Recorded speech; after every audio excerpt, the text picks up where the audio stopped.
안녕하세요. 또 오셨군요. 오늘은 늘 시끄러운 이웃, 일본 열도 얘기예요. 혹시 알고 계신가요? 일본은 기초과학 선진국에 과학 쪽에서 노벨상 수상자도 여럿 배출했고 학문적으로 여러 방면에서 굵직굵직한 성과를 낸 나라예요. 그런데 희한하게도 고고학 분야만큼은 시궁창이죠. 일단 일본에서 진행되는 발굴 현장의 연대 측정 시 반드시 우리나라와 중국의 고고학자의 인증이 있어야 하고 국제적인 고고학 학회, 기관에서도 다른 나라보다 일본에 대해서만 유독 더 엄격한 기준을 내세워 검증 절차를 진행한다고 해요. 그리고 이번에 알아볼 내용은 오늘날 일본 고고학계를 이 모양 이 꼴로 만든 한 명의 사기꾼에 대한 것이에요. 1981년 후지무라 시니치라는 고등학교 졸업 이후 독학으로 고고학을 공부한 아마추어 고고학자가 일본 미야기현에서 구석기 시대의 유물을 발굴해요. 이때 발견된 유물은 무려 4만 년 전 유물로 원래 일본 고고학 유물들 중 가장 오래된 게 3만 년 전 유물이었는데 이 유물 하나로 1만 년이나 일본의 구석기 시대 역사가 앞당겨진 거죠. 이후 90년대 말까지 20여 년을 100여든 곳의 발굴 현장에 관여했고 매번 발굴해내는 것마다 이전의 역사를 갈아치우는 식으로 일본의 고고학 사료가 70만 년 전의 것까지 발굴했다고 해요. 이 후지무라 시니치라는 고고학자 한 명으로 일본의 역사가 무려 67만 년이나 앞당겨진 거예요.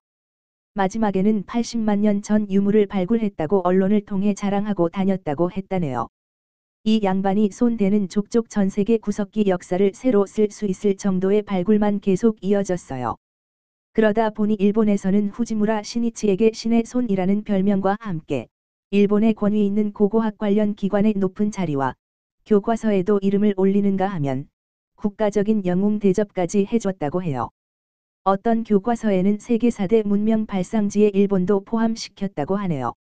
그럴만도 한 게 일본은 1978년도 경기도 연천에서 발견된 30만 년 전 손도끼를 엄청 부러워했다고 해요. 일본 열도 안에서는 아무리 땅을 파고 또 파도 나오는 게 고작 3만 년 전의 유물인데 한때 자신들이 식민지로 부려먹었던 현해탄 건너 한반도에서 전 세계에서 가장 오래된 연대를 뿜뿜하는 유물이 튀어나오고 그 일대 지역을 유네스코에서 중요한 유적지라고 떡하고 지정해준 게 여간 속이 뒤틀렸던 게 아니었나 보죠. 그러던 와중에 혜성처럼 등장한 고고학자가 무려 30만 년이나 더 오래된 유물을 낼름낼름 발굴해 버리는데 이건 뭐 일본인들 자기 나라 역사뽕이 넘치다 못해 터져버리고 만 거죠. 그러던 어느 날 2000년 마이니치 신문에 기사 하나가 실리고 그렇게 승승장구하던 후지무라 시니치는 몰락하기 시작해요.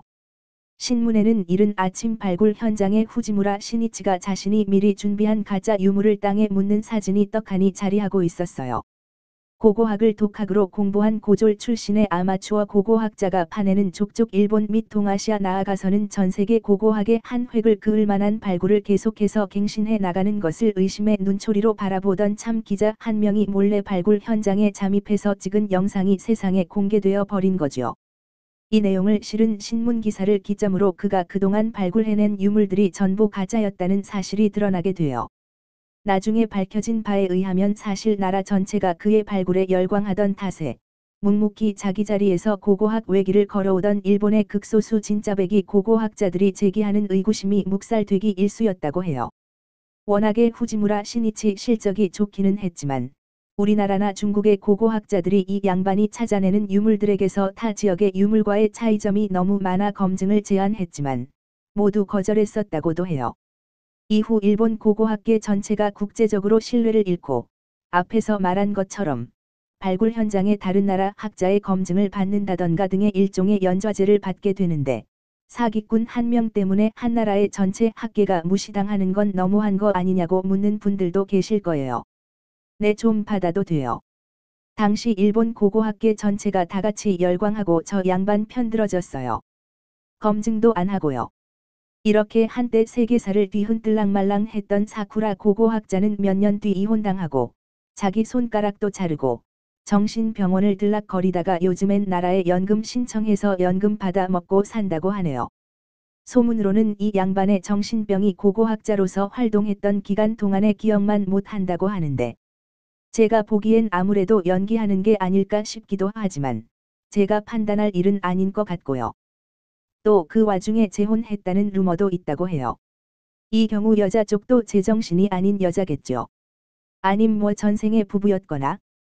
대부분의 사기꾼들은 자신들은 똑똑하고 다른 사람들은 멍청하니 속아 넘어간 사람들이 잘못한 거다. 라는 생각을 바탕에 갈고서 거짓말로 돈을 벌곤 하죠. 그런데 가만 보면 아니 살다 보니 알게 된 게 거짓말하면 나중에 어떤 식으로든지 들통이 나요. 오늘 말해준 이 사쿠라 고고학자도 거짓말로 승승장구할 땐 신났겠죠. 그러나 마음 한켠으론 불안했을 거예요. 거짓말이 들통나면 어떡하지? 하는 불안함 있잖아요.